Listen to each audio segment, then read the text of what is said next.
Today's promise is taken from Isaiah chapter 62 verse 1.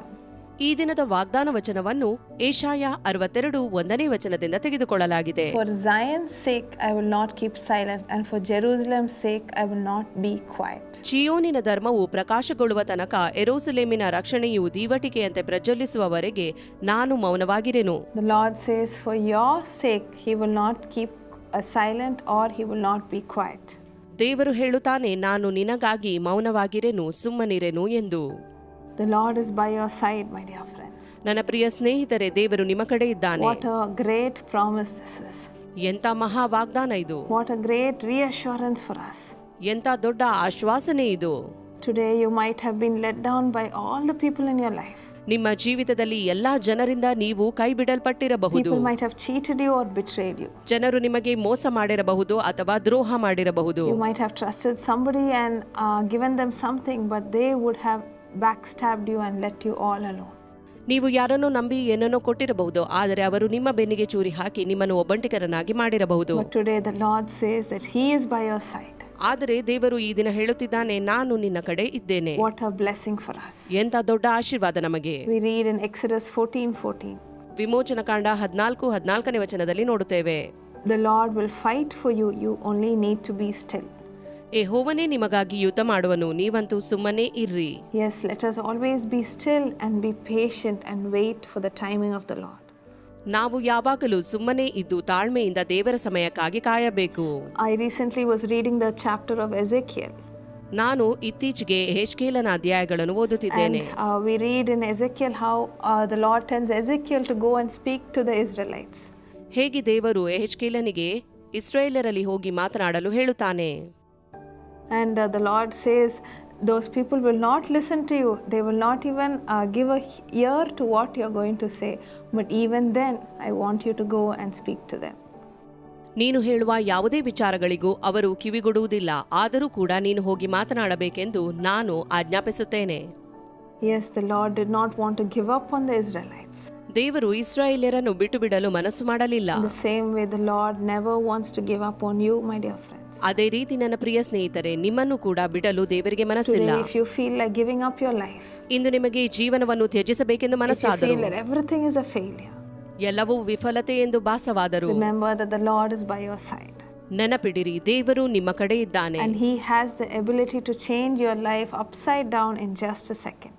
ಒಂದೇ ಕ್ಷಣದಲ್ಲಿ ನಿಮ್ಮ ಪರಿಸ್ಥಿತಿಯನ್ನು ಮೇಲೆ ಕೆಳಗೆ ಮಾಡಲು ಆತನಿಗೆ ಸಾಧ್ಯ. I saw a video of a young girl who was preparing for an interview.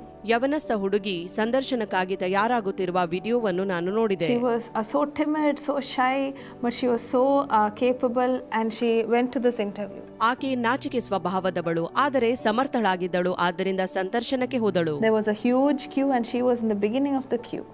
ದೊಡ್ಡ ಸಾಲು ಇತ್ತು, ಆದರೆ ಸಾಲಿನ ಮೊದಲಿನಲ್ಲಿ ಈಕೆ ಇದ್ದಳು. There were 2 doors on either side. One was the manager's door and one was the exit door. ಅಲ್ಲಿ 2 ಬಾಗಿಲುಗಳಿದ್ದವು, ಒಂದು ವ್ಯವಸ್ಥಾಪಕರದು, ಮತ್ತೊಂದು ಹೊರಗೆ ಬರುವಂತದ್ದು. She was right in the beginning of the queue. ಆಕೆ ಸಾಲಿನ ಮೊದಲ ಸ್ಥಾನದಲ್ಲಿದ್ದಳು.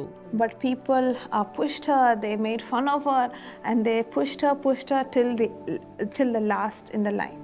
ಆದರೆ ಸಾಲಿನಲ್ಲಿದ್ದವರು ಅವಳನ್ನು ದೂಡಿದರು, ಹಿಯಾಳಿಸಿದರು, ಹಾಸ್ಯ ಮಾಡಿದರು, ದೂಡಿ ಸಾಲಿನ ಕೊನೆಗೆ ತಂದು ನಿಲ್ಲಿಸಿದರು. She was so upset, she didn't know what to do. ಆಕೆಗೆ ಬೇಜಾರಾಯಿತು, ಏನು ಮಾಡಬೇಕೆಂದು ತಿಳಿಯಲಿಲ್ಲ. The manager was seeing all this from the video camera. ವ್ಯವಸ್ಥಾಪಕರು ವಿಡಿಯೋ ಕ್ಯಾಮೆರಾದಲ್ಲಿ ಇದನ್ನೆಲ್ಲ ನೋಡುತ್ತಿದ್ದರು. He came back to the back entrance and started interviewing from there. ವ್ಯವಸ್ಥಾಪಕರು ಬಂದು ಹೊರಗೆ ಹೋಗುವ ಬಾಗಿಲಿನಿಂದ ಸಂದರ್ಶನವನ್ನು ಪ್ರಾರಂಭಿಸಿದರು. He said, you come, whoever is at the back, come first. I want to choose you for the interview. ಕೊನೆಯಲ್ಲಿರುವವರು ಬನ್ನಿರಿ, ನಾನು ನಿಮ್ಮನ್ನು ಸಂದರ್ಶನಕ್ಕಾಗಿ ಆಯ್ದುಕೊಳ್ಳುತ್ತೇನೆ. That is how the Lord will lift you up, my dear friends. ಇದೇ ರೀತಿ ದೇವರು ನಿಮ್ಮನ್ನು ಮೇಲಕ್ಕೆತ್ತುವನು ಸ್ನೇಹಿತರೆ. In unimaginable circumstances, the Lord will turn the circumstance upside down. ನೀವು ನೆನೆಸಲು ಆಗದ ಸಂದರ್ಭಗಳನ್ನು ದೇವರು ಮೇಲೆ ಕೆಳಗೆ ಮಾಡುವನು. So let's pray for this blessing. ಈ ಆಶೀರ್ವಾದಕ್ಕಾಗಿ ಬೇಡಿಕೊಳ್ಳುವ. Lord, thank you, Lord, for you have said that you are with us, Father. ತಂದೆಯೇ, ನೀನು ನಮ್ಮ ಜೊತೆ ಇರುತ್ತೇನೆ ಎಂದು ವಾಗ್ದಾನ ಮಾಡಿದಕ್ಕಾಗಿ ಸ್ತೋತ್ರ. No matter what situation we are in, you will fight for us. ಯಾವುದೇ ಪರಿಸ್ಥಿತಿ ಇದ್ದರೂ ನೀನು ನಮಗೋಸ್ಕರ ಯುದ್ಧ ಮಾಡುವುದಕ್ಕಾಗಿ ಸ್ತೋತ್ರ. You are there by our side. ನೀನು ನಮ್ಮ ಕಡೆ ಇದ್ದಿ. Lord, today I pray for all the people who have been so who want to give up in their lives, Father. ದೇವರೇ, ಈ ದಿನ ತಮ್ಮ ಜೀವಿತವನ್ನು ತ್ಯಜಿಸಲು ಬಯಸುತ್ತಿರುವವರಿಗೋಸ್ಕರ ಬೇಡುತ್ತೇನೆ. They might be so fed up with all the failures. ತಮ್ಮ ವಿಫಲತೆಗಳಿಂದ ಬೇಸತ್ತು ಹೋಗಿರಬಹುದು. Even their family life must be broken. ಕುಟುಂಬ ಜೀವಿತವೂ ಮುರಿದಿರಬಹುದು. Lord, I pray for your presence to come upon each one of them. ಪ್ರತಿಯೊಬ್ಬರ ಮೇಲೆ ನಿನ್ನ ಪ್ರಸನ್ನತೆ ಇಳಿದು ಬರಲಿ ಎಂದು ಬೇಡುತ್ತೇನೆ. Touch their lives and change it, Father. ಅವರ ಜೀವಿತವನ್ನು ಮುಟ್ಟಿ ಬದಲಾಯಿಸು ತಂದೆಯೇ. Let their lives turn into a blessing for them and for the people around them. ಅವರ ಜೀವಿತವು ಅವರಿಗೆ ಆಶೀರ್ವಾದವಾಗಲಿ ಮತ್ತು ಇತರರಿಗೂ ಆಶೀರ್ವಾದವಾಗಲಿ. Let families be reunited again. ಅವರ ಕುಟುಂಬವು ಪುನಃ ಒಂದಾಗಲಿ. Lord, let people start receiving success in their lives. ತಮ್ಮ ಜೀವಿತದಲ್ಲಿ ಸಫಲತೆಯನ್ನು ಅವರು ಕಾಣಲಿ. No more failures. ಇನ್ನು ವಿಫಲತೆಗಳಿಲ್ಲ. No more tears. ತಂದೆ, ಇನ್ನು ಕಣ್ಣೀರು ಬೇಡ. Lord, let them receive this blessing. ದೇವರೇ, ಈ ಆಶೀರ್ವಾದವನ್ನು ಅವರು ಪಡೆಯಲಿ. Lord, so many of them might be praying for a breakthrough in their lives. ಅನೇಕರು ತಮ್ಮ ಜೀವಿತದಲ್ಲಿ ಪ್ರಗತಿಗಾಗಿ ಬೇಡಿಕೊಳ್ಳುತ್ತಿರಬಹುದು. In the form of a job. ಉದ್ಯೋಗದಲ್ಲಿ. Or in the form of a promotion. ಬಡ್ತಿಯಲ್ಲಿ. Let it come to them, Father. ಅದು ಅವರ ಬಳಿ ಬರಲಿ. Let it come to them today itself. ಈ ದಿನವೇ ಅದು ಬರಲಿ. Let the waiting time be over. ಅವರು ಕಾಯುವ ಸಮಯವು ಮುಗಿಯಲಿ. In Jesus' name we pray. ಯೇಸುವಿನ ನಾಮದಲ್ಲಿ ಬೇಡಿದ್ದೇವೆ. Amen. So my dear friends, the Lord will fight for you. ನನ್ನ ಪ್ರಿಯ ಸ್ನೇಹಿತರೆ, ದೇವರು ನಿಮಗಾಗಿ ಯುದ್ಧ ಮಾಡುವನು. My precious friend, ನನ್ನ ಅಮೂಲ್ಯ ಸ್ನೇಹಿತನೇ, we are going to have a prayer get together at Bethesda Prayer Center at Karunya Nagar, which is in Coimbatore. ಕೊಯಂಬತ್ತೂರಿನಲ್ಲಿರುವ ಕಾರುಣ್ಯ ನಗರದಲ್ಲಿ ಇರುವ ಬೆಥೆಸ್ದಾ ಕೇಂದ್ರದಲ್ಲಿ ನಾವು ಪ್ರಾರ್ಥನೆ ಕೂಟ ನಡೆಸಲಿದ್ದೇವೆ. Yes, we are going to pray that God will turn your sorrow into joy. ದೇವರು ನಿಮ್ಮ ದುಃಖ ಸಂತೋಷವಾಗಿ ಮಾರ್ಪಡುವುದಕ್ಕಾಗಿ ಪ್ರಾರ್ಥನೆ ಮಾಡಲಿದ್ದೇವೆ. So come with all your family members. ನಿಮ್ಮ ಎಲ್ಲ ಕುಟುಂಬ ಸದಸ್ಯರೊಂದಿಗೆ ಬನ್ನಿರಿ. Let God wipe away their tears and do miracles. ದೇವರು ನಿಮ್ಮ ಕಣ್ಣೀರನ್ನು ಒರೆಸಿ ನಿಮಗಾಗಿ ಅದ್ಭುತಗಳನ್ನು ಮಾಡುವುದಕ್ಕಾಗಿ We lay hands on everyone who comes and pray for them in the name of Jesus. ಇಲ್ಲಿ ಬರುವ ಪ್ರತಿಯೊಬ್ಬರಿಗಾಗಿ ಅವರ ಮೇಲೆ ಕೈಯನ್ನಿಟ್ಟು ಯೇಸುವಿನ ನಾಮದಲ್ಲಿ ಪ್ರಾರ್ಥಿಸುತ್ತೇವೆ. The hand of Jesus will come upon you. ಯೇಸುವಿನ ಹಸ್ತ ಅವರ ಮೇಲೆ ಬರುತ್ತದೆ. It will come upon you. ಅದು ನಿಮ್ಮ ಮೇಲೆ ಬರುವುದು. And you will go back with your sorrow turned into joy. ನಿಮ್ಮ ದುಃಖವು ಆನಂದಕ್ಕೆ ಬದಲಾಗಿ ಹಿಂತಿರುಗಿ ಹೋಗುವಿರಿ. You can come and stay there. ನೀವು ಅಲ್ಲಿ ಬಂದು ತಂಗಬಹುದು. Food facilities are available. ಊಟದ ಸೌಲಭ್ಯಗಳು ಲಭ್ಯವಿವೆ. Transport facilities are available from the city of Coimbatore. Coimbatore ನಗರದಿಂದ ಸಾರಿಗೆ ವ್ಯವಸ್ಥೆ ಕೂಡ ಲಭ್ಯವಿದೆ.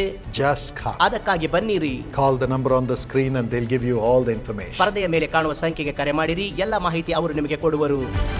ಕಾರುಣ್ಯ ನಗರದಲ್ಲಿ ನಡೆಯುವ ಬೆಥೆಸ್ದಾ ಆಶೀರ್ವಾದ ಕೂಟಕ್ಕೆ ಡಾಕ್ಟರ್ ಪಾಲ್ ದಿನಕರನ್ ಮತ್ತು ಅವರ ಕುಟುಂಬವು ನಿಮಗೆ ವೈಯಕ್ತಿಕ ಆಹ್ವಾನವನ್ನು ನೀಡಿದೆ. ದಿನಾಂಕ ಭಾನುವಾರ ಜುಲೈ 7ರಂದು, ಸಮಯ ಮಧ್ಯಾಹ್ನ 2 ಗಂಟೆಗೆ.